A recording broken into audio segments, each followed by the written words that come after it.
கிட்டத்தட்ட 400-500 ஆண்டுகள் பிரச்சனை. அது ஒரு ட்ரம்ப்புங்கிற ஒரு தேவதூதன் வந்தோடனே எல்லாத்தையும் சரி பண்ணுவார் அப்படின்னு நம்பினோம்னா நம்மள மாதிரி கிறுக்கம் யாரும் இல்லை. தனி பலஸ்தீனங்கிற வார்த்தை தப்பான வார்த்தை. அந்த வார்த்தை நீங்களும் மாற்றிக்கங்க.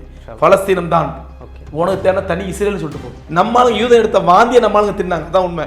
ஹமாஸுக்கு எதிராக அந்த பலஸ்தீன் மக்களை, காசா மக்களை பேச வைக்க வேண்டும் என்று யூதம் என்ன சூழ்ச்சி பண்ணான்னு சொன்னா, சவுதி அரேபியா வச்சு பேச வச்சான். ஹமாஸுக்கு எதிராக கத்தாரை வச்சு பேச வச்சான். சவுதி அரபுகளையும் முஸ்லீம் முனாஃபிக்குகளையும் முஸ்லீம் பேர்தாங்கிகளை வச்சும் பேச வச்சான். அது இஸ்ரேலுடைய சூழ்ச்சி. ஆனால் அந்த சூழ்ச்சி கூட அந்த மக்கள் ஈடுபடல. சவுதி இஸ்ரேல் உறவை மீண்டும் இணைக்கிறதுக்கான ஒரு முயற்சியாக இருக்க போகுது அப்படின்னு சொல்லி இல்லை, மீண்டும் நீங்க சொல்றீங்கன்னா ஏதோ இடையில முறிஞ்ச மாதிரியும் திரும்ப மீண்டும் புதுப்பிக்கிற மாதிரியும் அப்படியே தான் இருக்கு. முறியெல்லாம் இல்லை, ரொம்ப பக்காவா இருக்குது. 2 வாரத்துக்கு முன்னாடி ஒரு பெரிய மோடியை சந்திச்சேன். அவர் என்கிட்ட ரொம்ப ஆதங்கப்பட்டு சொன்னாரு, நான் சவுதி பண்ற அநியாயத்தை கண்டிச்சேங்கிற ஒரே காரணத்துக்காக என்ன ஒதுக்கிட்டானுங்க, என் மேல இல்லாத அவதூறு சொல்றாங்க ஜாக்கில் இருந்து. அவர் ஜாக்காரு உமர் ஷரீஃப் காசிம். ஆமா, இந்தியா அமெரிக்காவோட தொடர்பு வச்சுன்னா அது ஒரு உறவு. இப்போ இந்தியா ஆப்கானிஸ்தான் மன்னருக்கு வர, ஆப்கானிஸ்தான் வந்து இங்க வந்தாருனாக்கா அது ஒரு உறவு. சவுதிக்கும் அமெரிக்காக்குள்ள உறவு அல்ல, அடிமைத்தனம். அந்த அளவுக்கு வலிமை இல்லாத நாடா இருக்கா சவுதி? கோடை நாடு மட்டமான நாடு. அவர்கள் அந்த சமாதான உடன்படிக்கைக்கோ சமாதான ஒப்பந்தத்திற்கோ எதற்குமே அவர்கள் அருகதையற்றவர்கள்.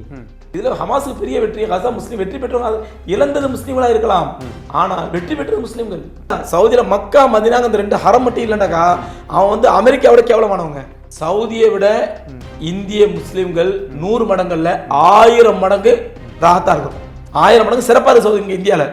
மீம் டிவி நேயர்கள் அனைவரையும் நிகழ்ச்சிக்குள் வரவேற்கிறோம். நம்ம மீம் டிவியில் தொடர்ந்து காசா அப்டேட்ஸ் நம்ம கொடுத்துட்டு இருந்தோம் செய்தி வடிவில்.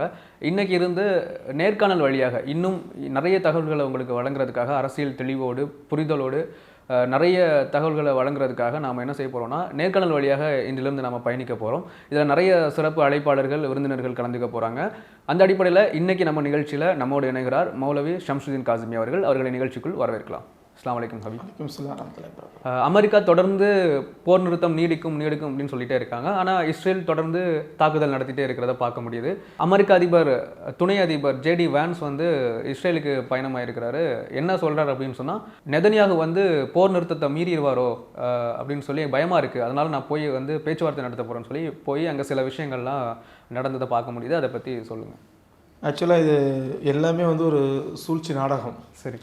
ஏன்னா அல்லாஹ் குரானில் சொல்கிறான், ஒலன் தல்லா அன்கல் யஹூது ஒலன் நசாரா ஹத்தா தத்தபியா மில்லத்தகும்.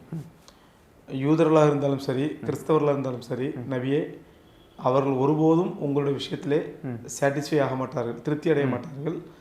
அவர்களை போன்று நீங்களும் மாறுமுறை. அப்போது இன்னைக்கு 2 பேருமே அல்லாஹ் தெளிவாக சொல்கிறான்.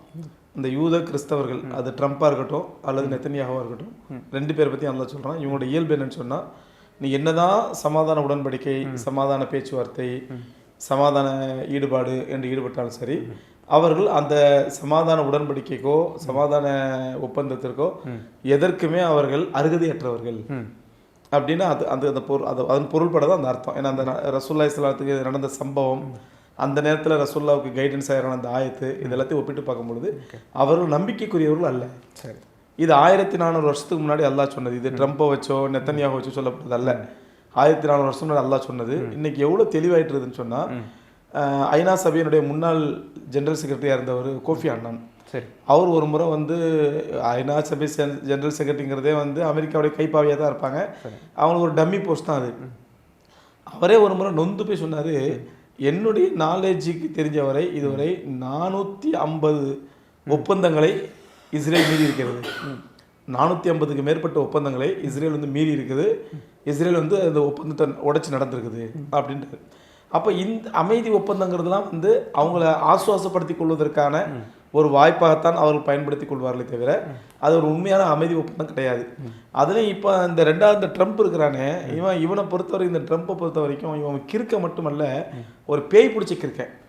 அதாவது கிறுக்கனை சமாளிக்கிறதே கஷ்டம், கிறுக்கனை பேய் வேறு பிடிச்சிதான் அந்த மாதிரி கிறுக்க இவனுக்கு எப்போ பேய் அடங்கும், எப்போ கிறுக்கு அடங்கும்னு யாரும் தெரியாது. எப்போ பேய் ஏகிறோம் கிறுக்கு ஏகிறோன்னு தெரியாது. அது அமெரிக்க மக்கள் முட்டாள் மக்கள் யார் மேலே உள்ள வெறுப்புலையோ இவனை மறுபடியும் அதிபராக தேர்ந்தெடுத்து முதல்ல 4 வருஷத்தில் பட்ட அதாபை பத்தாதுன்னு மறுபடியும் அதாபட்டு இருக்குதுங்க. அதுங்க கிறுக்குத்தனமான முடிவு, கிறுக்குத்தனமான டெஸ்டினேஷன் எல்லாமே பைத்தியக்காரத்தனம் நடக்கிறான். அதான் அவன் பேய் பிடிச்ச கிறுக்கேன்.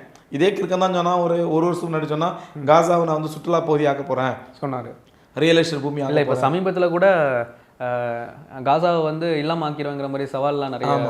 இல்லாமல் ஆக்கிடுவேன், ஒன்றும் இல்லாமல் தொடச்சி எறிஞ்சிருவேன், அதை வந்து நான் வந்து சுற்றுலா தலமாக்க போகிறேன், நான் எடுத்து ரியல் எஸ்டேட் பண்ண போகிறேன் என்னென்னமோ சொன்னான். இப்போ அப்படியே பல்ட்டி அடிச்சு பேசலாம். அது காரணம் என்னன்னு நினைக்கிறீங்க? கிறுக்கேன், பேய் பிடிச்சி கிறுக்கேன். இல்லை நான் எப்படி கேட்குறேன்னா, இப்போ இந்த போர் நிறுத்தத்துக்கு பின்னால் ஹமாஸ் வந்து அங்கே இருந்த சில துரோகிகளை வந்து சுட்டு கொலை செய்ததை நம்ம பார்க்க முடிஞ்சது. அப்போ வந்து ஹமாஸ் ஆயுதங்களை கீழே போடலைன்னா பயங்கரமான விளைவுகளை சந்திக்க வேண்டியது இருக்கும். நானே வந்து என்ன செய்வேன்னு சொன்னால் வன்முறையாக கூட இருக்கலாம் அப்படின்னு சொல்லி பகிரங்கமான ஒரு சவாலை வந்து ட்ரம்ப் கொடுத்தாரு. உடனே அதுக்கு அடுத்த நாளே என்ன நடக்குன்னா, இல்லை ஹமாஸ்ட ஆயுதம் இருக்கிறது வந்து அது அவசியமான ஒன்று தான், தப்பு இல்லை. இப்போ நான் சொல்ல கரெக்டு தெரியுதா? அவன் கிறுக்கன்லையும் பேய் பிடிச்சி கிறுக்கேன். எந்த நேரத்தில் என்ன பேசுவான், எந்த நேரத்தில் என்ன செய்வான்னு தெரியாது. ஆனால் அவனோட ஒரே நோக்கம் சூழ்ச்சி செய்கிறது மட்டும்தான் அவன் ஒரே நோக்கம். இந்த அமைதி ஒப்பந்தத்தில் ஏதோ ஒரு பெரிய சூழ்ச்சி இருக்குது, கூடிய வெளியே வரும். இது வந்து ட்ரம்ப் வந்து சும்மா நல்ல எண்ணத்தில் காசா மக்கள் மேலே இறக்கப்பட்டு அல்லது முஸ்லீம்கள் இறக்கப்பட்டு இல்லை, திடீர்னு ஹமாஸுக்கு ஆதரவாக பேசுவான், திடீர்னு ஹமாஸுக்கு எதிராக பேசுவான், திடீர்னு நெத்தனியாக சப்போர்ட்டாக பேசுவான், திடீர்னு வந்து அந்த கிரிக்கெட்டை உலகமே மாட்டிட்டு முழிக்குது.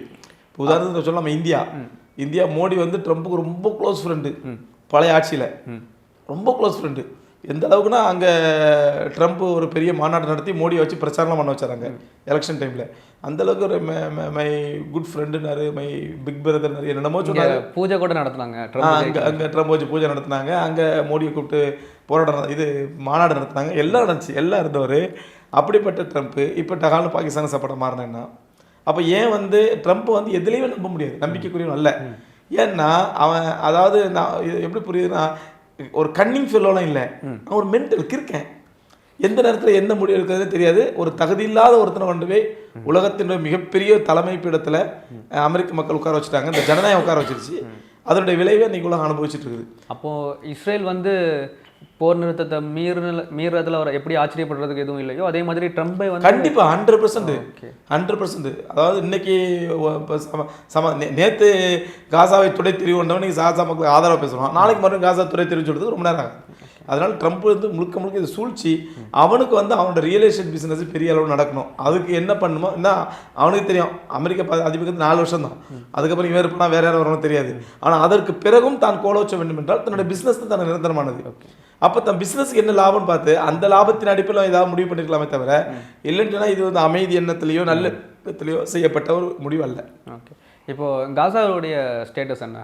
அங்கே ஹமாஸ் வந்து இந்த இடைப்பட்ட காலத்தில் மீண்டும் பலமாயிருவாங்க அப்படிங்கிற ஒரு பேச்சுக்கள் அடிப்படை. கண்டிப்பாக அதை வச்சு தான் கண்டிப்பாக இது வந்து ஹமாஸுக்கும் பெரிய ஒரு ஆசுவாசப்படுத்திக் கொள்வதற்கு ஒரு வாய்ப்பாக இருக்கும். தங்களை வளப்படுத்திக் கொள்வதற்கும் தங்களோட ஆயுதங்களை பெருக்கிக் கொள்வதற்கும் இது வாய்ப்பாக இருக்கும். கண்டிப்பாக இது அங்கே ஹமாஸ் புதுசாக ஆட்கள் சேர்க்கிறதா தகவல் வந்திருக்கு. அதே நேரத்தில் அந்த ஆட்கள் வந்து முன்னாடி இருந்த ஹமாஸில் இருந்த வீரர்களை விட அந்த அளவுக்கு பயிற்சி பெற்ற வீரர்கள் இல்லை, அவங்கள மாதிரியான திடகாத்திரத்தோடு அவங்க இல்லை அப்படிங்கிற மாதிரி செய்திகள். முதல்ல ஹமாஸ் வந்து அவங்க பயிற்சி பெற்ற வீரர்களையோ அவர்களுடைய நவீன ஆயுதங்களையோ அவங்க நம்புறதே கிடையாது.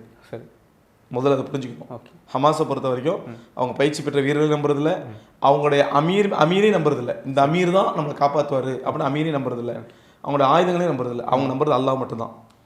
அவங்களுடைய பயிற்சி பெற்ற ஆயுதங்கள் போயிட்டாலும் பரவாயில்ல. எத்தனை அமீர்கள் மூத்தாயிட்டாங்க, ஷஹீதாயிட்டாங்க, இன்னும் ஹமாஸ் உயிரோடுறதா இல்லையா? கண்டிப்பாக ஒரு இயக்கம் ஒரு அமீரை நம்பி இருந்தா, ஒரு தலைவரை நம்பி இருந்தா, அந்த தலைவரை இவன் அப்படிதான் நினைக்கிறான். எத்தனை நினைக்கிறான், இந்த தலைவரை கொண்டுட்டோம்னாக்கா இயக்கம் ஒழிஞ்சுன்னு சொல்லி. இயக்கம் தலைவர் கொண்டு அல்ல. இந்த ஹாசா இதில் கூட உச்சி மாநாட்டில் கூட ஹமாஸ் நாங்கள் வரமாட்டேன்ட்டாங்க. நாங்கள் வரணும், இதுக்கெல்லாம் நாங்கள் சமாதானம் ஒத்து வரல, நீ என்னென்ன பண்ண அப்படிங்கிற சூழ்ச்சிலாம் எங்களுக்கு தெரியும், நான் வரமாட்டோம். இவன் என்ன பண்ணார், வழி இல்லாமல் பாலஸ்தீன் மக்கள் யாரையா கூப்பிடணுமா இல்லையா, மௌத்தா போன கபரில் அடக்கப்பட்ட பியோலோ தட்டி எழுப்பி கொடுத்து உட்கார வச்சான். அது யார் தலைவர்னு இதுவரைக்கும் தெரியாது. யாரோ 4 பேர் ஒரு நிச்சயமாக கட்டி உட்கார வச்சு இவர் தான் பிஎல் தலைவர் அப்படின்ட்டான். ஏன்னா இவனுக்கு ஒரு 4 தலைப்பாக கட்டின ஆள் வேணும், முஸ்லீம் சார்பாக பலஸ்தீன் முஸ்லீம் சார்பாக வேணும். எதுக்கு சொல்ல வருதுன்னா, ஹமாஸ் தங்களுடைய பாதையிலும் கொள்கையிலும் தெளிவாக இருக்கிறாங்க. யார் விரோதி, யார் முனாஃபிக்கு, யார் நயவஞ்சங்க அப்படிங்கிறது தெளிவாக இருக்கிறாங்க. அதனால் ஹமாஸ் இன்ஷால்லா வீழ்த்த முடியாது. இந்த தெளிவான சிந்தனையோடு அவர்கள் இருக்கும் வரை அல்லாஹ்வோட உதவி அவங்களுக்கு இருக்கும். ஓகே, நீங்கள் தலைவர்கள் பற்றி பேசினனால கேட்குறேன். பாலஸ்தீன ஹமாஸுடைய முக்கிய தலைவராக அறியப்பட்டவர் அபு உபைதா எல்லா ப்ரெஸ் மீட்லையும் அவரை பார்க்க முடிஞ்சுது. ஆனால் அவர் உயிரோடு இருக்காரா இல்லை மரணிச்சிட்டாரா அப்படிங்கிற ஒரு சந்தேகம் இன்னும் இருக்கு. அதை பற்றி உங்களுக்கு தெரிஞ்ச தகவல்கள்? தெரியலங்க. சரி, எனக்கு அந்த சந்தேகம் இருக்குது. ஓகே. உயிராக இருந்தாலும் பெரிய விஷயம் இல்லை, மௌத்தா போயிட்டாலும் பெரிய விஷயம் இல்லை. அல்லாம இக்பால் சொல்கிறாங்க, ஜீனா துமாரா ஜீனா மர்னா துமாரா ஜீனா கியா ஹூப் ஹே துமாரான்றாங்க. அல்லாவுடைய பாதையில் ஷஹீதான சொல்கிறாங்க, நீ வாழ்ந்தாலும் உனக்கு வாழ்க்கை, மரணித்தாலும் உனக்கு வாழ்க்கை. அது ஆஹா எவ்வளோ அழகு உனக்கு அப்படின்றாங்க. ஜீனா துமாரா ஜீனா மர்னா துமாரா ஜீனா கியா ஹூப் ஹே துமாரா. அதனால் அபூ உபைதா அது மரணித்தாலும் அவருக்கு வாழ்க்கை தான், வாழ்ந்தாலும் அவருக்கு வாழ்க்கை தான். அதனால அவருடைய விஷயத்தில் அவர் அல்லாட்ட வெற்றி பெற்றுட்டாரு. ஆனால் இருக்கிறாரா இல்லையான்னு சொல்லி நமக்கு முழுமையாக தெரியல. நீங்கள் சொன்ன மாதிரி ட்ரம்புடைய இந்த அமைதி ஒப்பந்தம் வந்து எனிதிங் ஏதோ ஒரு காரணத்துக்காக இருக்கலாம். அது வந்து அவருடைய சுயலாபத்துக்காக, ரியல் எஸ்டேட் அவங்களுடைய பிஸ்னஸுக்காக சொல்லி எதுவாக வேணாலும் இருக்கலாம். ஆனால் இஸ்ரேலை பொறுத்த வரைக்கும் அவங்க இந்த போர் தொடங்கும் போது ஆணித்தரமாக சொன்ன விஷயம் என்னன்னா, ஹமாஸ் ஆயுதங்களை கீழே போடாமல், ஹமாஸை அழிக்காமல் நாங்கள் இந்த போரை நிறுத்தவே மாட்டோம். ஒரு வாரத்தில் முடிப்போம்டான். ஒரே வாரத்தில் காசா தொலை தெரியும்டான். இன்னைக்கு வந்து 2 வருஷம் என் காசா உயிரோடு இருக்குது. அவன் கேவலப்பட்டு நிற்கிறான். என்னோட நண்பர் கேட்டாங்க, இதில் யாருக்கு வெற்றி? முஸ்லீம்ல தான் வெற்றி. அஃப்கோர்ஸ் இதில் ஹமாஸுக்கு பெரிய வெற்றி. காசா முஸ்லீம் வெற்றி பெற்றவங்க, இழந்தது முஸ்லீம்களாக இருக்கலாம், ஆனால் வெற்றி பெற்றது முஸ்லீம்கள். போறணும் அது அவங்களுக்கு இழப்பல்ல, அவங்க சந்தோஷமா ஏற்றுக்கிறாங்க. நான் வர ஒரே வார்த்தை சொல்லுவேன், இன்னைக்கு இவ்வளோ கஷ்டப்பட்டவங்க உலகமே கண்ணீர் வடிச்சுது. ஹமாஸ் குழந்தைகள் இது காசா முஸ்லீம்கள் கொல்லப்படுறத பார்த்து, குழந்தைகள் ஷஹீதாகிறத பார்த்து, குழந்தைகள் கை துண்டா போய் கால் துண்டா போய் ரத்த காயத்தோட குழந்தை கதறி உலகமே பார்த்து அழுதுச்சு. ஆனால் அந்த மக்கள் என்ன சொன்னாங்க தெரியுமா? நீ உலகத்தை அத்தனை மீடியாக்களை அலோவ் பண்ணான், அதாவது முஸ்லீம் மீடியாக்களை தவிர, அல் ஜஸீரா மாதிரி நியாயமான மீடியாக்களை தவிர யூத மீடியாக்களை அலோவ் பண்ணான். ஒரு மீடியாவது எவனாவது ஒரு பலஸ்தீன் முஸ்லீமுக்காவது, ஒரு பேசிக் முஸ்லீமுக்காவது, உனக்கு வந்து ஒரு $5000 தர்றேன், ஒரு $10,000 தர்றேன், உனக்கு வீடு கட்டி தரேன், என்னையாவது ஆசை வார்த்தை காட்டு, நீ ஒரே ஒரு வார்த்தை சொல்லு, என்ன தெரியுமா? நான் முஸ்லீமாக இருந்தாலும் இப்பெல்லாம் அநியாயம் நடக்குது, ஆகவே நான் இஸ்லாத்துக்கு போயிடுறேன். ஒரு சம்பவம் நடத்துறது இது வரைக்கும் இஸ்ரேல் நினைச்சா இந்த மாதிரி ஒரு ஆர்டிக்கலை ரெடி பண்ண முடியாது. அவனால பண்ண முடியும். ஒரு ஆர்டிகல் ரெடி பண்ண முடியுமா? முடியாது. பண்ண முடியும். ஒரு முஸ்லீம் சொன்னாங்களே தெரியும் இல்லை. அப்போ காரணம் என்ன? நம்ம தான் அவங்கள பார்த்து இறக்கப்படுறோம், நம்ம தான் அவங்கள பார்த்து அழுகுறோம். ஏன்னா நமக்கு இதெல்லாம் வந்து இழந்து பழக்கம் இல்லை, இதெல்லாம் பார்த்து பழக்கம் இல்லை. அந்த மக்கள் இந்த இழப்புகளை பார்த்து பார்த்து பார்த்து பார்த்து பழக்கப்பட்டு போனவர்கள். அவங்களுக்கெல்லாம் ஒரு இழப்பாக தெரியல. நான் பல இடங்களில் சொன்ன ஒரு சம்பவம் இப்போ சொல்கிறேன். நான் ஹமாஸ் போகிற ஆரம்பித்த நேரம் அக்டோபரில் ஆரம்பிக்கிறோம், டிசம்பரில் நான் பைத்துல் முகதஸ் போகிறேன். அக்டோபர் 2024 23 அக்டோபரில் போற ஆரம்பிக்கிறாங்க. போர் உக்கரத்தை அடைஞ்சிருக்க நேரம் டிசம்பர். அந்த டிசம்பரில் பலஸ்தீன் போகிறேன், பைத்துல் முகதஸுக்கு போகிறேன். பைத்துல் முகதஸ் இமாம் வீட்டுக்கு போகிறேன். என்னோட நண்பர் அவங்க வீட்டில் டீ சாப்பிட்டுட்டு இருக்கிறோம். ஒருத்தர் வராரு, ஒரு நண்பருக்காக சோஃபாவில் உட்காந்துருக்காரு. ஷேக் எனக்கு அறிமுகப்படுத்துகிறாங்க. இவங்க வந்து இப்போ தான் ஹசாக்காரரு. போன வாரம் தான் இவரோட 3 குழந்தைகள் ஷஹீதாயிடுச்சு. 3 குழந்தைங்க ஒரே குண்டு போடுறதுல ஒரு 3 குழந்தைகள் ஷஹீதாயிட்டாங்க அப்படிங்கிறாரு. அவர் அப்படியே புன்முறுவலோடு உட்காந்துருக்காரு. என்றதால கேமரா வந்து அந்த காட்சி நான் கேமரா எடுத்துருப்பேன். நான் அப்படியே புன்முறுவலோடு உட்காந்துருக்கிறாரு. நான் எனக்கு கேட்டோன்னே 3 குழந்தைகள் ஷஹீதாயிட்டோன்னு டக்குன்னு அதிர்ச்சி ஆகி என் சீட்லேருந்து எழுச்சி போய் அவரை முதுகில் கை வச்சு அரபியில் அவருக்கு வந்து ஆறுதல் சொல்கிறேன். அல்லாஹ் பெரிய கூலி தரும் அவங்களுக்கு அப்படின்னு. அவர் சொல்கிறாரு, எனக்கு ஆறுதல் சொல்லாதீங்க, வாழ்த்து சொல்லுங்கள். அவர் சொல்கிற வார்த்தை, எனக்கு ஆறுதல் சொல்லாதீங்க, உங்கள் கண்டனோட்ஸ் எனக்கு வேண்டாம், எனக்கு க்ரீட்டிங் பண்ணுங்க அப்படிங்கிறாரு. அரபியில் சொல்கிறாரு. நான் தேய்ச்சி பிடிக்கிறேன். என்ன அப்படின்றேன், என்னோட 3 குழந்தைகள் எனக்காண்டி சொர்க்கத்தில் ரிசர்வ் பண்ணுறதுக்காண்டி ஆகத்தில் அல்லாட்ட போயிருக்கிறாங்க. நான் அதில் எனக்கு சந்தோஷம் தான், எனக்கு எந்த வருத்தமும் கிடையாது. இதுதான் அந்த மக்களுடைய மனநிலை, குழந்தைகள் இந்த மனநிலை. அதே மாதிரி இன்னொரு சம்பவம் நான் சொல்லியிருக்கேன், மீடியாக்கெல்லாம் பல தடவை சொல்லியிருக்கேன், திரும்ப ரிப்பீட் பண்ணுறது. நீங்கள் கேள்வி கேட்டாலும் ரிப்பீட் பண்ணுறது கேள்வி. அது நாங்கள் ஜெருசலேம் பைத்துல் முகதஸ் ஏத்தாப்புலேயே ஜெய்துன் மலைன்னு மலை, ஆலிவ் மவுண்டன் சொல்லி, அங்கே ஜெய்துன் மலையில் தான் வந்து சல்மான் ஃபார்சி ரதி எல்லாத்த நடக்கஸ்தான் இருக்குது, ராபியத்துல் பஸ்ரியா ரதி எல்லா ரஹமத்துல்லாஹி நிறைய முக்கியமான இடங்கள்லாம் இருக்குது, பார்க்க போயிருக்கோம். அப்போ சல்மான் ஃபார்சி ரதி எல்லாம் அடக்கஸ்தலம் பண்ணிட்டு திரும்பி வந்துட்டு இருக்கிறோம். அப்போ எங்களை பார்த்து நாங்கள் இந்த பலஸ்தீன் குழந்தைங்களாம் வந்து சின்ன சின்ன குழந்தைங்க வந்து எங்களை சூந்துப்பாங்க அப்படியே, ஃபாரினர்ஸ் அப்படின்னு சொல்லி. அப்போ ஒரு நண்பர் என்ன பண்ணாரு, கூட அந்த நண்பர் மூத்தாயிட்டார். அவர் அந்த நண்பர் என்ன பண்ணார், நிறைய சாக்லேட் கொண்டு வந்தார் இருந்து அந்த குழந்தைங்களுக்கு கொடுக்கணும்னு சொல்லிட்டு. அப்போ என்ன பண்ணுவார், சாக்லேட் கொடுத்து நிறைய குழந்தைங்க சூந்துருவாங்க, அவரை சூந்துக்கிட்டே வருவாங்க. நான் கிண்டலாக சொல்லுவேன், ஹாஜா பாய் அவங்க பேர், ஹாஜா பாய் பாருங்க போலீஸ் உங்களை புள்ள பிடிக்கணும் கொடுத்துட்டு போகிறான், அவ்வளோ பிள்ளைங்க உங்களை சுற்றிட்டு வராங்க அப்படி கிண்டலாக விளையாட சொல்லிட்டு இருந்தேன். அப்போ ஒரு பையன் மட்டும் என்ன பண்ணால், கடைசி ஆரம்பத்துலேருந்து கடைசி வரைக்கும் அவர் கையை விடவே இல்லை, கையை பிடிச்சிக்கிட்டே விளையாடிக்கிட்டே ஆடிக்கிட்டே வந்தான்.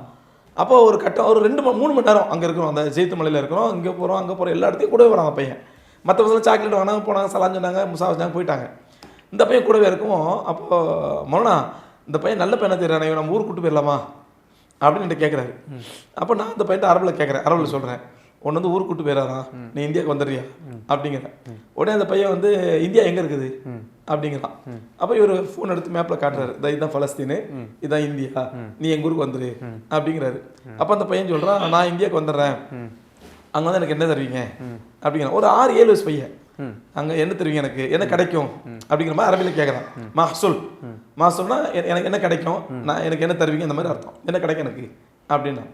அப்போது நான் சொன்னேன், அவர் சொன்னார் ஒரு இன்ஜினியர், அவர் தமிழில் சொல்கிறாரு, நான் அரபியில் ஒன்று ட்ரான்ஸ்லேட் பண்ணுறேன். ஓகே வா, உன்னை ஒரு இன்ஜினியராக டாக்டராக ஆக்கி உங்கள் ஊருக்கு அனுப்பிடுறோம், உன்னை நல்லா படிக்க வைக்கிறேன் வா அப்படிங்கிறது.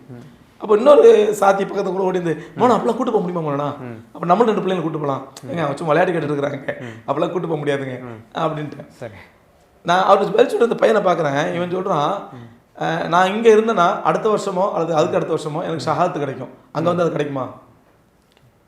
இதுதான் பலஸ்தீன் குழந்தைகளுடைய மனநிலை.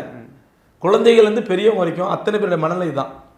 அது மட்டும் இல்லை, நான் போன அந்த போர் நேரத்தில் போயிருக்கும் பொழுது ஒரு பலஸ்தீன் லேடி பைத்துல் முகத்தஸ் பக்கத்தில் இந்த அம்மாவோட வீடு, நாங்கள் தஹஜ்ஜுத் தொழுகைக்கு போகிறோம், அந்த அம்மா எங்களுக்கு பேச, அந்த வீடியோ கூட நான் போட்டிருந்தேன் யூடியூப்பில். அந்த அம்மா வந்து எங்களுக்கு பேசியிருந்தாங்க. சொல்கிறாங்க, ஹரம் ஃப்ரீயாக இருக்குது, பாதுகாப்பாக இருக்குது, எல்லாரும் ஹரத்துக்கு வாங்க, பைத்துலாம் வராமல் இருக்காதீங்க, அந்த பைத்துல் முகத்தஸ் வராமல் இருக்காதீங்க, எல்லாரும் வாங்கன்னு சொல்லி வீடியோ போட்டாங்க. அதை கூட போட்டு விட்டேன். அப்போ அந்த அம்மாட்ட பேசிட்டு இருக்கும்போது அந்த அம்மா சொன்னாங்க, அவங்களும் காசால் உள்ளவங்க, அவங்க சொன்னாங்க, பொதுவாக நான் பார்த்த வரைக்கும் அரபுகளில் வந்து பலஸ்தீன் அரபுகள் வந்து நல்ல படித்தவங்க, சரி, நல்ல இங்கிலீஷ் நாலேஜ், குறிப்பாக பெண்கள் வந்து நல்ல இங்கிலீஷ் பேசுவாங்க. ஓகே, குறிப்பாக பலஸ்தீன் பெண்கள் வந்து நல்ல இங்கிலீஷ் பேசுவாங்க, நல்ல நாலேஜ் உள்ளவங்க. அப்போ அவங்கள்ட்ட பேசிட்டு இருக்கும்போது அந்த அம்மா சொன்னாங்க, நாங்கள் இப்போ படிக்கிறதெல்லாம் நிறுத்திட்டோம், ஒரு காலத்தில் படித்தோம், எங்களுக்கு படிக்க தேவைப்பட்டுச்சு, நல்ல காலேஜுக்கு அனுப்புற எங்கள் குழந்தைங்களை நல்லா இங்கிலீஷ் படிக்க வச்சோம், நல்ல உலகங்களை படிக்க வச்சோம், இப்போ அதெல்லாம் நிறுத்திட்டோம், சின்ன வயசுலேயே பிள்ளைங்க பருவம் அடைஞ்சோடனே கல்யாணம் பண்ணி வச்சிடறோம், சரி அப்படின்னாங்க. எனக்கு ஷாக்காக இருக்குது. இது நம்ம ஊரில் பெரிய அசிங்கமாக சொல்லுவாங்க நம்மளுங்க, பொம்பளை பிள்ளைங்களை படிக்க வைக்கணும், எடுக்க வைக்கணும், இவங்க பாருங்க மடத்தனமான குழந்தைகளை படிக்க வைத்து நிறுத்திட்டு பிள்ளைங்க கல்யாணம் பண்ணி வைக்கிறாங்க, பிள்ளை பெற்று வைக்கிறாங்க அப்படின்னு சொல்லுவாங்க இல்லையா. அப்போ அதுக்கு நான் விளக்கம் என்ன காரணம், எவ்வளோ ஒரு ஆழமான அறிவு பாருங்க. அந்த மாதிரி சொன்னாங்க, இன்னைக்கு வந்து காசா வந்து யூதம் வந்து இஸ்ரேல் வந்து முழுமையாக குறி வைக்கிறது எங்களோட குழந்தைகளை தான். சரி, ஏன்னா இவன் தான் அடுத்த ஹமாஸா வளருவான், ஓகே, அதனால் இவனை அழிச்சோன்னு சொல்லி எங்களை குழந்தைகளை குறி வைக்கிறாங்க. எங்களை எல்லாருமே நான் ஒவ்வொரு தாயுமே குறைஞ்ச ஒரு குழந்தை 2 குழந்தை இழந்திருக்கிறோம். அதனால அந்த அவன் பண்ற எங்களுடைய தாக்குதலுக்கு எதிர் ஜிஹாத நாங்கள் நினைக்கிறேன்னா நிறைய குழந்தைகளை பெற்றுக்கணும், நிறைய குழந்தைகளை பெற்றுக்கணும். ஸோ அதனால ஒரு காலத்தில் படித்தோம், அப்போ எங்களுக்கு படி தேவைப்பட்டுச்சு, அதெல்லாம் படித்தோம். இப்போ எங்களுக்கு குழந்தைங்களாம் தேவைப்படுது, அதனால் நாங்கள் எங்கள் குழந்தைங்களுக்கு 14 வயசு 15 வயசுல கல்யாணம் பண்ணி வச்சிடறோம். கல்யாணம் பண்ணிட்டு அந்த பிள்ளை சொன்னால் குறைஞ்சி 10 பிள்ளை பெற்றுக்கணும்னு சொல்கிறாங்க. சரி, அப்போ இந்த நேரத்தில் எங்களுக்கு இதான் தேவை. அப்போ இது எவ்வளோ ஒரு ஆழமான அறிவுபூர்வமான விஷயம். எதிரி என்ன ஆயுதம் கொண்டு வரானோ அதுக்கேற்ற ஆயுதத்தை நம்ம தயாரிக்கணும்.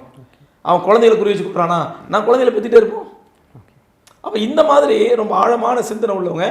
அதனால் வந்து நமக்கு தான் பார்க்கறதுக்கு அது பெரிய இழப்பாக தெரியுது தவிர அந்த மக்கள் அது ஒரு இழப்பாகவே கருதலை. அவங்களுக்கு அது பழகி போச்சு, அவங்களுக்கு பழகி போச்சு. இதுதான் உண்மை, யதார்த்தமான உண்மை. அந்த பாலஸ்தீன் மக்களுடைய உறுதியை பற்றி சொல்கிறீங்க. ஆனால் இது வரைக்கும் அக்டோபர் 7 அந்த தாக்குதல் நடந்த போதும் சரி, இவ்வளோ நாட்கள் இந்த 2 வருஷம் அந்த போர் நீண்டு அந்த மக்கள் அவ்வளோ கஷ்டம் அவ்வளோ இழப்பை சந்தித்த போதும் சரி, இது வரைக்கும் அந்த மக்கள் ஹமாஸுக்கு எதிராக எதுவுமே சொன்ன மாதிரி எதுவுமே பார்க்கணும். அதாவது ஹமாஸுக்கு எதிராக அந்த பலஸ்தீன் மக்களை, காசா மக்களை பேச வைக்க வேண்டும் என்று யூதன் என்ன சூழ்ச்சி பண்ணான்னு சொன்னால் சவுதி அரேபியா வச்சு பேச வச்சான். சரி, ஹமாஸுக்கு எதிராக கத்தாரை வச்சு பேச வச்சான். எந்த அளவு ஹமாஸ் ஆயுதங்களை கீழே போடணும், ஹமாஸ் ஒதுங்கணும் அப்படின்னு அந்த அரபு மக்களுக்கு எதிராக, இது கசா மக்களுக்கு எதிராக சவுதி அரபுகளையும் முஸ்லீம் முனாஃபிக்குகளையும் முஸ்லீம் பேர்தாங்கிகளை வச்சும் பேச வச்சான். அது இஸ்ரேலுடைய சூழ்ச்சி. ஆனால் அந்த சூழ்ச்சி கூட அந்த மக்கள்கிட்ட ஈடுபடலை. ஆனால் நம்ம ஊரில் இருக்கக்கூடிய நிறைய முஸ்லீம்கள் பார்க்க முடியுது, அந்த அக்டோபர் 7 தாக்குதலை ஹமாஸ் செய்யலன்னு சொன்னால் இவ்வளோ இந்த மக்கள் அதான் சொல்ல வரேன். அதான் சொல்லிச்சுனோ அக்டோபர் 7க்கு முன்னாடி வரைக்கும் காசா மக்கள் அப்படியே தங்கத்தட்டில் வச்சு சாப்பிட்டுட்டு இருந்த மாதிரியும், அப்படியே எந்த பிரச்சனையும் நிம்மதியாக சந்தோஷம் வாழ்ந்த மாதிரியும், அப்படியே மாளிகையில் வாழ்ந்த மாதிரியும், இது யூதனுடைய சூழ்ச்சி. அக்டோபர் 7 அதான் சொல்ல வந்தேன். அக்டோபர் இந்த யூதனுடைய சூழ்ச்சியை நம்மளுங்க யூதன் எடுத்த வாந்தியை நம்மளுங்க தின்னாங்க. அதான் உண்மை. குறிப்பாக நான் சொல்லுவேன், இந்த சலஃபிகள், இந்த சவுதிக்கு முட்டு கொடுக்கக்கூடிய சவுதிகள், சவுதி என்ன பண்ணாலும் சரி அது சரி காணக்கூடிய இங்கே இருக்கக்கூடிய சலஃபிகள், சவுதி காசு தரானா அவனுக்கு ஏற்ற மாதிரி ஆடுவாங்க. அது எனக்கு அதான் பெரிய வேதனை. இவ்வளோ சவுதி இவ்வளோ அநியாயம் பண்ணிட்டு இருக்கான், ஒட்டுமொத்த உலக உம்மத்துக்கு அநியாயம் பண்ணிட்டு இருக்கான். இன்னைக்கு வரைக்கும் நீ அவன்கிட்ட கை நீட்டி காசு வாங்கிட்டு இருக்க, வலீஃபாங்கிற பேரில், ஸ்டெய்ஃபன்கிற பேரில் அவன் காசு தர்ற, அவன் என்ன சொல்கிறானோ அதை நீ அப்படியே கக்கிக்கிட்டு இருக்கிற. இன்னைக்கு வரைக்கும் பிற பார்க்கறது, நோன்பு வைக்கிறதா இருந்தாலும், பெருநா கொண்டாடுறதாலும் சவுதி சொல்கிறான் சவுதி நக்கிக்கிட்டு இருக்கிறீங்க. எவ்வளோ கேவலம் இது. நான் சொல்ல இதை நம்பக்கூடிய பாமர முஸ்லீம் சொல்றேன், இனிமேல் சவுதியை நம்பாதீங்க. இது சவுதிங்கிறது முஸ்லீம்கள் உள்ளத்தோட ஒரே காரணமா புனித ஹரமே நாங்கள் இருக்கிறதுனால தான். இல்லைன்னா உலக முஸ்லீம்களுடைய கால் தூசி கூட சவுதி சம கிடையாது. அவ்வளோ ஒரு கேவலமான சகோதரிக்கு அவ்வளோ கேவலமான அநியாயம் பண்ணிட்டு இருக்கான். அவனுடைய சுயநலத்துக்காக, அவனுடைய இந்த லௌகிக வாழ்க்கைக்காக, அவனுடைய சந்தோஷமான ஆடம்பரமான அனாச்சாரமான வாழ்க்கைக்காக எவ்வளோ துரோகம் வேணாலும் பண்ண தயார்.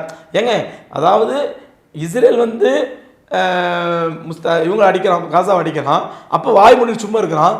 ஈரான் என்ன பண்றான், இஸ்ரேலை காசா பாதுகாக்கிறதுக்காக இஸ்ரேல் அடிக்கிறான், அப்போ சவுதி தடுக்கிறான்.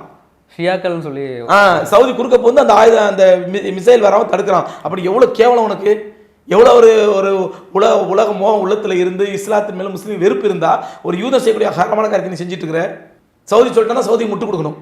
அந்த முட்டு கொடுக்குற பழக்கத்தை இங்கே உள்ள ஜாக்குங்கிற நான் வெளிப்படையாக சொல்கிறேன். நான் எனக்கு இந்த மறைமுக பேசுகிற பழக்கமே கிடையாது. இந்த தமிழ்நாட்டில் உள்ள ஜமியத் அஹ்லில் குர்ஆன் ஹதீஸ்ங்கிற ஜாக்கு தான் இன்னைக்கு வரைக்கும் சவுதிக்கு முட்டு கொடுத்துட்டு இருக்கான். அந்த ஜாக்களில் ஒரு சில உலமாக்கள், நல்ல உலமாக்கள் சவுதி செஞ்ச அநியாயத்தை கண்டிக்கிறாங்கிற ஒரே காரணத்துக்காக ஜாக்கோட்டை ஒதுக்கிட்டாங்க. 2 வாரத்துக்கு முன்னாடி ஒரு பெரிய மௌலியை சந்திச்சேன். அவர் என்கிட்ட ரொம்ப ஆதங்கப்பட்டு சொன்னார், நான் சவுதி பண்ற அநியாயத்தை கண்டிச்சேங்கிற ஒரே காரணத்துக்காக என்ன ஒதுக்கிட்டானுங்க. என் மேல இல்லாத அவதூறு சொல்றாங்க ஜாக்கில் இருந்து. அவர் ஜாக்காரு, உமர் ஷரீஃப் காஸ்மி. ஆமா, அவர் ஜாக்காரு. என் கூட ஓதுனவர், நானும் ஒன்றா ஓதுனோம், ஒரே மாதத்தால் ஓதணும். அது ஒரு மாதத்துக்கு முன்னாடி நேரில் சந்திக்கிற வாய்ப்பு கிடைச்சா வேதனைப்பட்டு சொல்கிறாரு, நான் சவுதியை கண்டிக்கிறேங்கிற ஒரே காரணத்துக்காக என்னை பற்றி இல்லாதக்குள்ள அவதூறு பண்ணாருங்க. அவரை வந்து எந்த பயம், அப்போ எவ்வளோ கேவலமான மனங்கள் உனக்கு. உமர் ஷரீஃப் காசிமி அவர்களை வந்து ஜாக் அமைப்பில் ரொம்ப தூக்கி வச்சு மதிப்பாக கொண்டாடுறாங்க. சொல்ல போனால் அவர் ஜாக்கு சம்மந்தமே கிடையாது. ஓதுனா தேவபந்தில், அவர் தேவபந்து அக்கதால் உள்ளவர். அவங்க அண்ணன், அவங்களுடைய அத்தா எல்லாம் அவங்க அத்தா கடைசி 36 வரைக்கும் தப்லீக்ல இருந்தவர். அவங்க அண்ணன் இன்னைக்கு வரைக்கும் தப்லீக்ல முக்கியமான பொறுப்பாளியாக இருக்கார் சிங்கப்பூர்ல. அப்படி ஒரு தப்லீகுடைய பேக்கரியில் வந்தவர். அவர் ஓதி முடிச்ச பிறகு ஜாக்கில் போய் சேர்ந்தார். தலையில் வச்சு கொண்டாடினாங்க, அவங்க கொள்கைதான் ஏற்றுக்கணும்னு சொல்லி. அவர் தன்னோட சுய சிந்தனைப்படியும் சுயமான அறிவுப்படியும் சவுதி பண்ற அநியாயங்களை வந்து தட்டி கட்ட உடனே இன்னைக்கு அவர் ஜாக்கோட்டு ஒதுக்குறாங்க. அப்ப ஜாக்கு எவ்வளவு கேவலமான மனநிலை இது. உம்மத்து செய்யக்கூடிய பெரிய துரோகம் இல்லையா? சவுதி இவ்வளவு கேவலமான காரியங்களை செய்யறான்னு தெரிஞ்சதுக்கு அப்புறமோ நீ சவுதிக்கு முட்டு கொடுத்துட்டு அவன் பார்க்குற பேரதான் அவனே. இதில் சொல்ல போனா சவுதியில் உள்ள சில நல்ல உலமாக்கள் மன உள்ளத்தில், நான் அடிக்கடி மக்காவுக்கு மாதிரி நாங்கள் சவுதிக்கு போகிறதுனால நிறைய உலமாக்களோட பழகுவேன். நிறைய உலமாக்கள் இன்னும் மனசுல வச்சு பொங்கிக்கிட்டு இருக்காங்க. அப்படியே ஹரம் ஷெரீஃப்ல பார்க்குறோம், சாலிகு தாலிபு எத்தனை வருஷத்துக்கு அப்புறம் இப்போ தான் போன வாரம் தான் ரிலீஸ் பண்ணாங்க.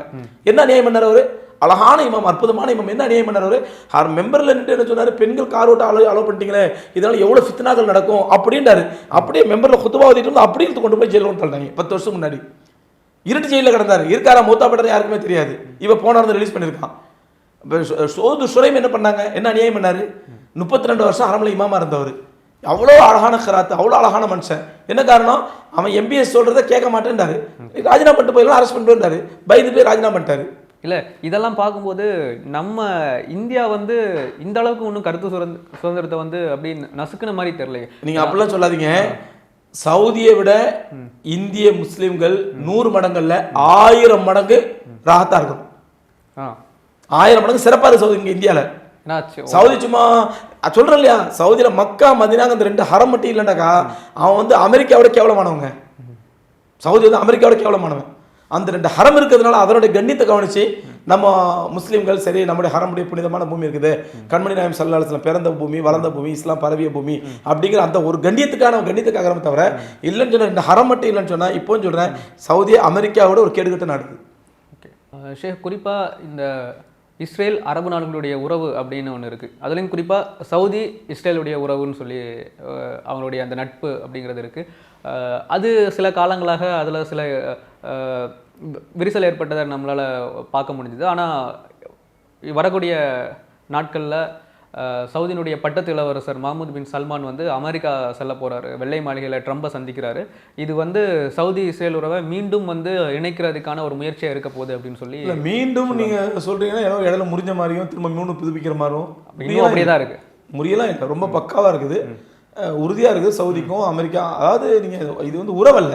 இப்போ இந்தியா வந்து அமெரிக்காவோட தொடர்பு வச்சுன்னா அது ஒரு உறவு. இப்போ இந்தியா வந்து ஆப்கானிஸ்தான் வந்து இங்கே ஆப்கானிஸ்தான் வந்து இங்கே வந்தாருனாக்கா அது ஒரு உறவு, 2 நாட்டுக்கு மத்தியில் உறவு. சவுதிக்கும் அமெரிக்காவுக்குள்ள வந்து உறவல்ல, அடிமைத்தனம். சரி, எழுதி கொடுக்கப்பட்ட அடிமை சாசனம். அதனால அமெரிக்கா என்ன சொல்றானோ அது கட்டுப்பட்டு ஆகணும் சவுதி. அவன் அந்த அளவுக்கு தான் கழுத்துல கைத்த மாட்டி அமெரிக்கா கையில் கொடுத்துட்டானு நினைக்கும். அது ட்ரம்ப்பா இருக்கட்டும், ட்ரம்ப்புக்கு அப்புறம் ஜோ பைடன் வரட்டும், ஜோ வேற யாராவது வரட்டும், எவன் வந்தாலும் சரி, எந்த அமெரிக்கா அதிபர் இருந்தாலும் சரி, அந்த அளவுக்கு வலிமை இல்லாத நாடா இருக்கா சவுதி. கோழை நாடு, மட்டமான நாடு. ஒரு விஷயத்தை புரிஞ்சுங்க, பெருமானார் ஸல்லல்லாஹு அலைஹி சொன்ன ஹதீஸ் 1400 வருஷம் சொன்ன ஹதீஸ் இன்னைக்கு ஒவ்வொன்றும் ஊர்ஜிதமாகுது. ஒரு மனிதனுடைய உள்ளத்திலே உலக பேராசை வந்து விட்டால் ஆட்டோமேட்டிக்காக கோழைத்தனமும் வந்துடும். எல்லாத்துக்கும் பயப்பட ஆரம்பிச்சிருவான். ஏன்னா அவனுக்கு எதையும் இழக்க விரும்ப மாட்டான். உலகமோ நீங்கள் பார்த்தீங்கன்னா இஸ்லாம் இந்த அளவுக்கு வளர்ந்ததுக்கு காரணமே ஆரம்ப காலத்தில் இஸ்லாத்தை ஏற்றுக்கொண்டவர்களும் தியாகம் செய்தவங்களும் எல்லாமே ஏழைகள். பணக்காரங்க யாருமே வரல, 1-2 பேர் இருந்தாங்க அபூபக்கர் மாதிரி, மற்ற எல்லாமே ஏழைகள். ஏன்னா ஏழைகள் தான் தியாகம் பண்ணுவான். ஏன்னா அவனுக்கு இழக்கிறதுக்கு ஒன்றும் இல்லை. ஒரு செல்வந்தன், ஒரு பணக்கார, ஒரு ஆட்சியாளர், ஒரு விஐபி அல்லது ஒரு செலிபிரிட்டி, அவன் வந்து ஒரு விஷயத்தை சில விஷயம் இழக்க வேண்டி வரும். இதே இழக்கணுமே, அதை இழக்கணுமே, அதை இருந்தால் என்ன வருது, இதை என்ன பயப்படுவான். அதனால உலக மோகம் வந்து விட்டாலே ஆட்டோமேட்டிக்காக கோழைத்தனமும் வந்துடும். இன்னைக்கு அரபு நாடு சவுதியை மட்டும் நம்ம திட்டத்தில் எந்த பிரயோஜனம் கிடையாது. எல்லா அரபு நாடுகளும், சவுதியாக இருக்கட்டும், துபாயாக இருக்கட்டும், அதில் சொல்ல போனால் அந்த அடிமைகளில் கொஞ்சம் நல்ல அடிமை கத்தார். சரி, கத்தார் ஏன்னு சொன்னால் கத்தாருடைய இப்போ உள்ள முன்னாள் அதிபர் வந்து ஷேக் யூசுப் கர்தாவி ரஹ்மத்துல்லாஹி மாணவர். அதனால் அந்த தர்பியத்தை கொஞ்சம் இருந்துச்சு அவருக்கு. அதனால் கொஞ்சம் தெளிவாக இருந்தார். அதனால் கொஞ்சம் நல்ல மனிதர் கத்தாரை பொறுத்த வரைக்கும். ஆனால் அடிமை தான், அதில் மாற்றுக்கிறது கிடையாது. மற்ற எல்லாமே மோசமான அடிமைகள். பஹ்ரைனாக இருக்கட்டும், குவைத்தாக இருக்கட்டும், ஓமனாக இருக்கட்டும், அதே மாதிரி இப்போ யமனில் பிரச்சனை இல்லை. யமனில் அவங்க கண்ட்ரோலில் வந்துருச்சு, அவன் ஆட்சி இழந்துட்டான், அது இவங்க கண்ட்ரோலில் வந்துருச்சு. இப்போ ஹவுதிகள் கண்ட்ரோலில் யமன் விட்டு மற்ற எல்லா அரபு நாடுகள் சவுதி உட்பட எல்லாமே அமெரிக்காவுக்கு அடிமைகள்.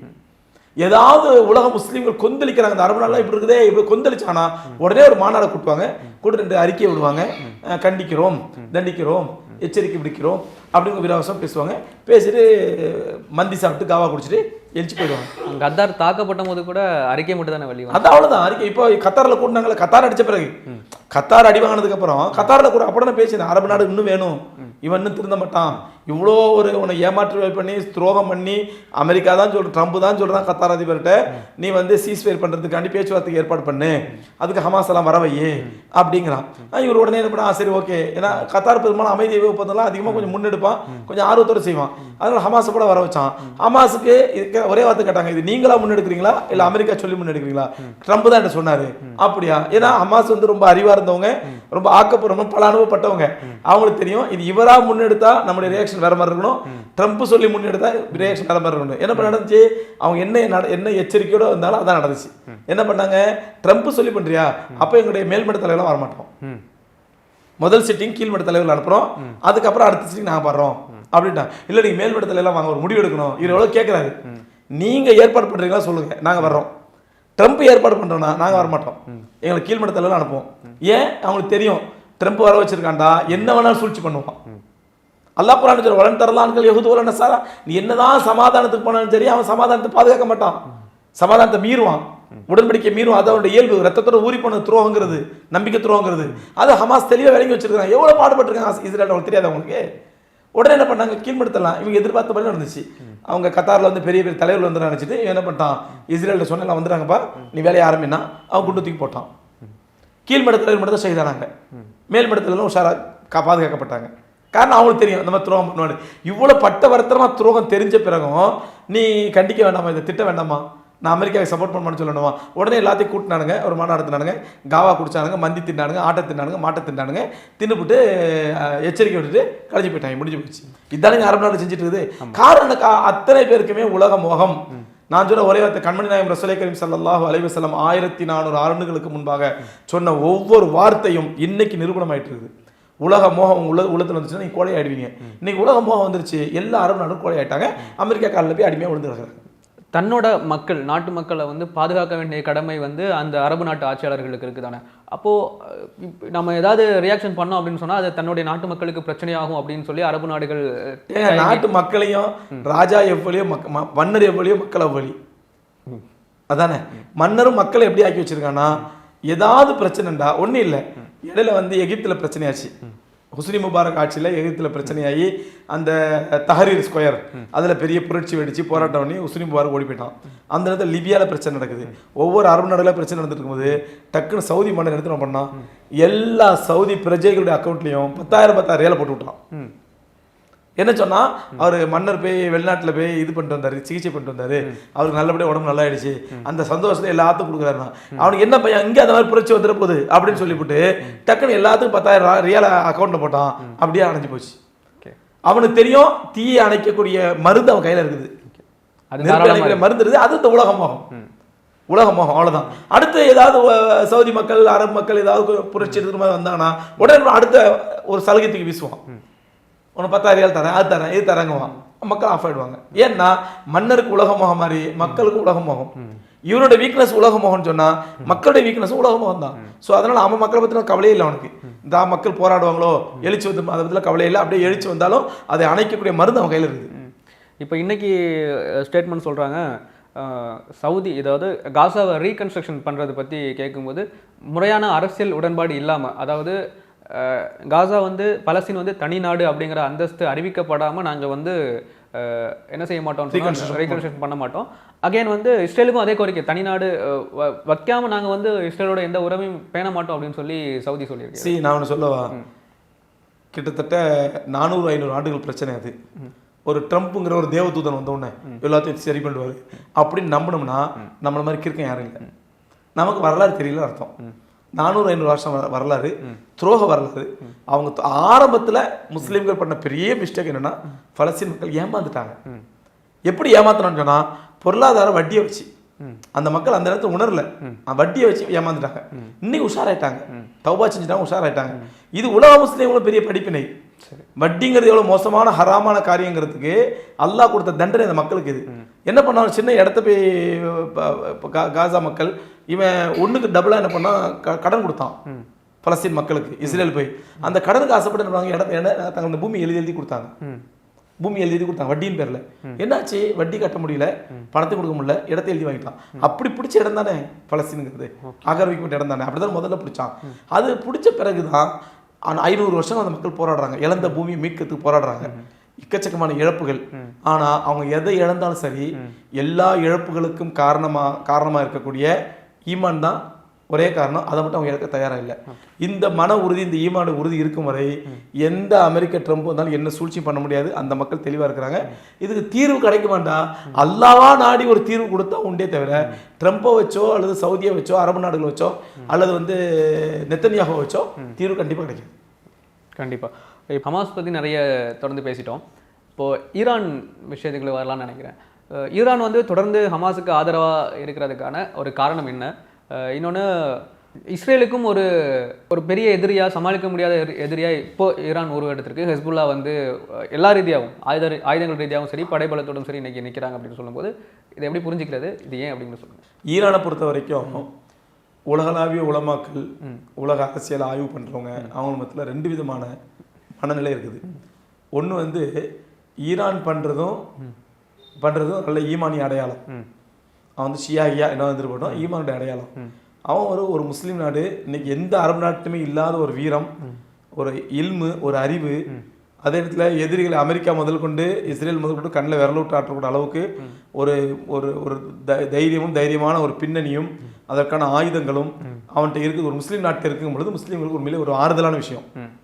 ஏன்னா அலந்தா ஏதோ இருக்குது, முஸ்லீம் காசா அடித்தா கண்டிப்பாக அடிப்பான் அப்படின்னு சொல்லி ஒரு ஆறுதலான விஷயம். அதனால அது அமெரிக்கா ஈரான் என்பது போற்றப்பட வேண்டியது அப்படிங்கிறது சில உலமாக்களுடைய கருத்து.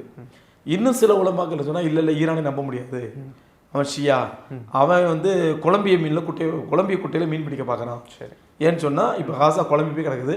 இந்த நேரத்தில் அவன் கொஞ்சம் காசா சப்போர்ட் பண்ணுற மாதிரி போய் காசா தான் கண்ட்ரோல் எடுத்து அதை ஷியா பூமியாக்க பார்க்குறான், ஷியா பள்ளியாசல் உருவாக்க பார்க்குறான் அப்படிங்கிறது சில பேருடைய கருத்து. இதில் நான் என்ன சொல்லணும்னு சொன்னால், ரசூலுல்லாஹி ஸல்லல்லாஹு அலைஹி வஸல்லம் வழிகாட்டுதல் இதில் இருக்குது. நஹ்னு நஹக்கும் பில் லவாஹிர் வல்லாஹு முத்தவல்லி சராயிர். வெளிரங்கத்தை பார்த்தா நாம் தீர்ப்பளிக்க முடியும், அந்த ரங்கத்துக்கு அல்லாஹ் பொறுப்பாளி. இப்போ நீங்கள் வெளிரங்கமாக பேசுகிறீங்கன்னு சொன்னால், நீங்கள் ஒரு முஸ்லீம் ஒரு யூடியூப்ல நிறுத்துறீங்க, ஒரு முஸ்லீமை பேசிக்கிட்டு இருக்கீங்க, இதுதான் நான் பார்ப்பேன். நீங்கள் ஒரு கால் மொசாத் உளவுத்துறையாக இருந்தால், நீங்கள் ஒரு கால் ஐஎஸ்ஐ உளவுத்துறையாக இருந்தால், அல்லது நீங்கள் ஒரு கால் வந்து உளவுத்துறையாக இருந்து என்ன பேட்டி கண்டு என் வாயில் உள்ளதான் வர வச்சு அப்படி இருந்தா அப்படி நான் சந்தேகப்பட்டேன்னா அது உங்களோட அந்தரங்கம் அல்லா தான் பொறுப்பு தான். நான் உங்கள் வெளிரங்கத்தை வச்சு நான் முடிவு பண்ண முடியும். அந்த மாதிரி ஈரானுடைய ஆக்டிவிட்டிஸ் வச்சு பார்க்கும்பொழுது, வெளிரங்கமாக பார்க்கும்பொழுது அமெரிக்கா கண்ணில் விரல விட்டு ஆட்டுறோம். அதாவது நான் ஒன்று சொல்லுவேன், வெள்ளத்தில் அடிச்சுட்டு போகிறவனுக்கு ஒரு துரும்பு கிடைச்சாலே தூண் கிடைச்ச மாதிரிங்க. கண்டிப்பாக வெள்ளத்தில் அடிச்சுட்டு போகிறான், துரும்பு கிடைச்சாலே தூண் கிடைச்ச மாதிரி அவனுக்கு. இன்னைக்கு ஒட்டுமொத்த இஸ்லாமிய சமுதாயமும் இந்த நாசிசம், பாசிசம், சனாதனம் இந்த வெள்ளத்தில் அடிச்சுட்டு போக பார்க்குது. இந்த நேரத்தில் யார் சப்போர்ட் பிடிக்க பார்க்கணும். இல்லை உன் சப்போர்ட்டு நீ துரும்பு மாதிரி தான் இருக்குது, தூண் மாதிரி தான் இருக்கிற, ஆனால் அவன் பின்னாடி அது இருக்கும், முன்னாடி இருக்கும், என்னை காப்பாற்றுற நோக்கம் அதுவாக இருக்கும். இதெல்லாம் பார்க்க நேரமா இது? இன்னைக்கு காசா மக்கள் ஒரு பெரிய ஃபாசிசம் நாசிசம்ங்கிற அந்த வெள்ளத்தில் அடிச்சுட்டு போகிறாங்க. அவங்களுக்கு யார் ஆதரவு கிடைச்சாலும் ஏற்றுக்க தயார் அந்த மக்கள். அவன்கிட்ட போய் நீ ஷியா உன்னுடைய அஜெண்டா எப்படி இருக்கும், நீ 100 வருஷத்துக்கு முன்னாடி இத்தனை உலமாக்களை கொலை பண்ண, நீ 1000 வருஷத்துக்கு முன்னாடி இத்தனை பள்ளியாசல் ஷியா பள்ளியா மாற்றின, நீ 5000 வருஷம் இப்படி பண்ண, அதனால் இப்போ ஏன் இப்படி இருக்க மாட்டேன் அப்படின்னு சொல்லி பேசுறது என்பது இது அந்தரங்கத்தை துருவது. அந்தரங்கத்துக்கு அல்லாஹ் தான் பொறுப்பாளி. நான் பொறுத்த வரைக்கும் வெளிரங்கத்தை பார்த்து முடிவு பண்ணுறேன். ஷியாவை பொறுத்த இன்னைக்கு ஈரானை பொறுத்தவங்க ஷியாவாக இருக்கட்டும், அவன் கொள்கை நம்ம ஏற்றுக்காத கொள்கையாக இருக்கட்டும், ஆனால் அவன் நல்லது செஞ்சுட்டு இருக்கிறான். ரொம்ப வெளிப்படையாக ஈரான் பேசுகிறாங்க. ஏன்னா அமெரிக்காவோட சிறைச்சாலையா ஈரான் அப்படின்னு சொல்லி கேட்குறாங்க.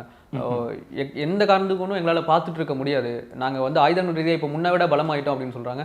இன்னும் சொல்லப்போனால் முன்னாடி அவங்க கிட்ட இருந்த போர் விமானங்கள் ஆயுதங்களை விட இப்போ அதிக எண்ணிக்கையில், அதுவும் செலவினங்களை குறைச்சி அதை வாங்கியிருக்காங்க ஹிஸ்புல்லா அப்படிங்கிற செய்தியெல்லாம் பார்க்க முடியும். அதான் அவங்க அறிவுபூர்வமாக நிறைய, அதாவது எதிரி எதை பார்த்து பயப்படுவானோ அந்த ஆயத்தை ரெடி பண்ணி வச்சிருக்காங்க, அணாயுதத்தை வச்சிருக்காங்க, இதெல்லாம் வச்சிருக்காங்க. அதனால எதிரி, அதனால நம்ம ஒரு முஸ்லீம் நடக்குதுனால அவனை போற்ற வேண்டியிருக்குது, அவனுக்கான துவா செய்யணும். நான் என்ன சொல்லுவேன்னா, அவன் வழிகட்டிலே இருக்கட்டும், அவனுக்கு ஹிதாயத்துக்கான துவா செய்யுங்க.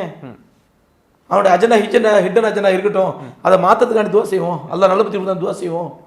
எனிவே இன்னைக்கு வந்து முஸ்லீம் உம்மத்துக்கு ஒரு ஆறுதலாக இருக்கான இல்லையா ஈரான், கண்டிப்பாக, குறிப்பாக காசா மக்களுக்கு. கண்டிப்பாக அதனால நம்ம போட்டு தான் செய்யணும். ஹிந்த் ரஜப் அப்படின்னு சொல்லக்கூடிய ஒரு சிறுமி, அந்த சிறுமி பார்த்தீங்கன்னா இவ்வளோ நாள் இஸ்ரேலுடைய தாக்குதலில் கொல்லப்பட்ட சிறுமி, அது ரொம்ப துன்புறுத்தலுக்கு ஆளாக்கப்பட்டு அந்த இஸ்ரேல் ராணுவம் அந்த பொண்ணை கொண்டிருக்காங்க. ஆனால் இவ்வளோ நாள் இஸ்ரேல் நாங்கள் அதை செய்யலை அப்படின்னு சொல்லி மறுத்துட்டு இருந்தாங்க. அந்த வழக்கு இன்னும் நீதிமன்றத்தில் நிலுவையில் நடந்துட்டு இருந்த நிலையில் இப்போ ஆமாம் நாங்கள் தான் அந்த செஞ்சோம் அப்படிங்கிறத இஸ்ரேல் ராணுவம் ஒத்துருக்குறாங்க. அந்த வழக்கில் ஒரு பெரிய திருப்பமும் ஏற்பட்டிருக்கு. அதை பற்றி சொல்லுங்கள். இது வெளியே வந்த ஒரு செய்திங்க. இது வெளியே வராத இந்த மாதிரி ஆயிரக்கணக்கான செய்திகள் இருக்குது. சரி, ஏன்னா இஸ்ரேலை பொறுத்த வரைக்கும் அவன் முஸ்லீம்களை அட்டாக் பண்ணுறது நாட் ஒன்லி ஃபிசிக்கலி, அவன் அட்டாக் பண்ணுறது மென்டலி, சைக்காலஜிக்கலாக முஸ்லீம்களை அட்டாக் பண்ணுறது தான் அவனுக்கு ஒரே வேலையை. இப்போ நான் ஒரு எக்ஸாம்பிள் சொல்கிறேனே, நம்ம இங்கேருந்து வந்து நாங்கள் ஜியாரத்துக்கு கூட்டு போகிறோம், இப்போ இன்ஷால்லா அடுத்த வாரம் கிளம்புறோம், சரி பைத்துல் முகத்தஸ் போகிறோம். இங்கேருந்து விசாலாம் கொடுத்துருவான், இங்கேருந்து ஃபார்மாலிட்டி எல்லா டாக்குமெண்ட் அனுப்பி, பாஸ்போர்ட் அனுப்பி, ஃபோட்டோஸ் அனுப்பி, அவன் கேட்குற எல்லா டீட்டெயில்ஸ் அனுப்பி, எல்லா டாக்குமெண்ட்ஸ் அனுப்பி விசாலாம் கொடுத்துருவான். விசா கொடுத்த பிறகு தான் பார்டரே அலோவ் பண்ணும், பார்டருக்குள்ளே போக முடியும். பார்டரில் போய் நின்றதுக்கப்புறம் அந்த இமிகிரேஷனில் சாப்பா குத்துறதுக்கு 6 மணி நேரம் 8 மணி நேரம் 10 மணி நேரம் நிற்க வைப்பான். இமிகிரேஷனில் வெறும் ஒரு சாப்பா குத்தணும் பாஸ்போர்ட்டில். ஓகே, அதில் 30 பேர் போனால் என்ன பண்ணுவான், 20 பேர் மடமடன்னு அனுப்பி விட்ருவான், 10 பேர் நிற்க வச்சிருப்பான். காரணக்கா அவன் வந்து ஒரு சைக்காலஜிக்கலாக நம்மளை வீக்னஸ் ஆகுது. ஏன் இங்கே வர நீ, அதுலேயும் அவன் டென்ஷன் ஆயிடணும், இனிமேல் வரக்கூடாது. ஒன்றும் இல்லை, கேரளாலேருந்து கிறிஸ்டின்ஸ் வருவாங்க, அதே இந்தியன் பாஸ்போர்ட் தான். கேரளாலேருந்து கிறிஸ்டின்ஸ் வருவாங்க, 50 பேர் சல்லுன்னு மாப்பிள்ளை மாதிரி போயிட்டே இருப்பாங்க. அதே இந்தியாவிலேருந்து ஒரு முஸ்லீம்ஸு நிற்க வச்சிருப்பான். ஏன் நீங்கள் இந்த புனித பூமிக்கு வர்ற அப்படின்னு நம்மளை சைக்காலஜிக்கலாக. அதே மாதிரி நான் நிறைய எக்கச்சக்கமான என்னோட எக்ஸ்பீரியன்ஸ் சொல்ல முடியும், இப்போ டைம் இல்லை. அது அவனோட நோக்கமே வந்து சைக்காலஜிக்கலாக முஸ்லீம்களை பலகீனப்படுத்துனது தான். இப்போ நீங்கள் சொன்ன மாதிரி இன்னொரு சம்பவம் நடந்தது. ஒரு பையனை வந்து அவன் சிறைச்சாலையில், முஸ்லீம் பையன், பலஸ்தீன் பையன் சிறைச்சாலை இஸ்ரேல் ஜெயிலில் இருக்கிறான். அவன்கிட்ட என்ன சொல்லிட்டாங்கன்னா, அவங்க அம்மா அப்பா குடும்பம் எல்லாமே செத்துட்டாங்க, குண்டு போடுறதை செத்துட்டாங்க அப்படின்னா, அந்த பையன் அப்படியே மன உளைச்சலாகி அப்படியே உட்காந்துட்டான். இப்போ விடுதலை பண்ண அம்மா அப்பா எல்லாம் உயிரோடு இருக்காங்க, அவன் ஃபேமிலி அத்தனை பேர் உயிரோடு இருக்காங்க. இது அவன் செய்யக்கூடிய சைக்காலஜிக்கல் அட்டாக். அவன் ஃபிசிக்கலி அடிக்கிறான், கொள்றான். நீங்கள் பார்த்தீங்கன்னா இஸ்ரேல் பலஸ்தீன் ஹமாஸால் சிறைபிடிக்கப்பட்ட பிணை கைதிகள்லாம் அப்படியே ஏதோ ஏசி ரூம்லேருந்து ஃப்ரிட்ஜில் வச்ச ஆப்பிள் மாதிரி ஃப்ரெஷ்ஷாக வெளியே வர்றான். பார்க்க முடியுதாம்மா, ஃப்ரிட்ஜில் வச்ச ஆப்பிள் மாதிரி ஃப்ரெஷ்ஷாக வெளியே வர்றான். அங்கேருந்து வர முஸ்லீம்கள்லாம் பார்த்தீங்கன்னா, இஸ்ரேல் ஜெயிலேருந்து வைக்கிற முஸ்லீம்களை பார்த்தீங்கன்னா இப்படியே பித்து பிடிச்சி போய் பிராம பிடிச்சி போய் இப்படி மேலே இப்படி தான் வர்றான். காரணம் அவன் பண்ண ஃபுல்லாக சைக்காலஜிக்கல் அட்டாக். இது இஸ்ரேலுடைய வேலை, எப்போவுமே வேலை. அது அதில் சூழ்ச்சியில் ஒரு சூழ்ச்சி தான் நீங்கள் சொல்கிறது பின் ரஜப்ங்கிறது. அதாவது அவங்க ஃபேமிலியை டார்ச்சர் பண்ணுறது, அந்த பொண்ணை டார்ச்சர் பண்ணுறது, கொலை பண்ணிட்டு கொலை பண்ணல உயிரோடு இருக்காங்கன்னு சொல்கிறது. இது இஸ்ரேலில் கைவந்த கலை. இது கைவந்த கலை. இந்த மாதிரி எல்லா சூழ்ச்சிகளும் பண்ணுறான் இஸ்ரேல். அல்ஹம்துலில்லாஹ், நிறைய தகவல் சொன்னீங்க. இறுதியாக ஒரே ஒரு கேள்வி மட்டும். தனி பலஸ்தீன நாடு அப்படிங்கிற இந்த கோரிக்கை, தனி பலஸ்தீன நாடு அப்படிங்கிறது எந்த அளவுக்கு சாத்தியம்? தனி பலஸ்தீன நாடு அமைந்தால் பாலஸ்தீன மக்களுக்கு எந்த மாதிரியான நன்மைகள்லாம் கிடைக்கும்? அதாவது இந்த வார்த்தை மூலம் தப்பான வார்த்தைங்க. இது மீடியாக்கள் நம்மகிட்ட திணிக்கக்கூடிய, அதாவது இஸ்ரேல் மீடியாக்கள், ஜியோனிச மீடியாக்கள் நம்மகிட்ட திணிக்கக்கூடிய ஒரு வார்த்தை தனி பலஸ்தீனம் என்பது. தனி பலஸ்தீனங்கிற வார்த்தை தப்பான வார்த்தை. அந்த வார்த்தை நீங்கள் மாற்றிக்கிங்க. பலஸ்தீனம் தான் உனக்கு தேவை, தனி இஸ்ரேல்னு சொல்லிட்டு போ. ஓகே, உனக்கு தேவையா தனி இஸ்ரேல்னு சொல்லு.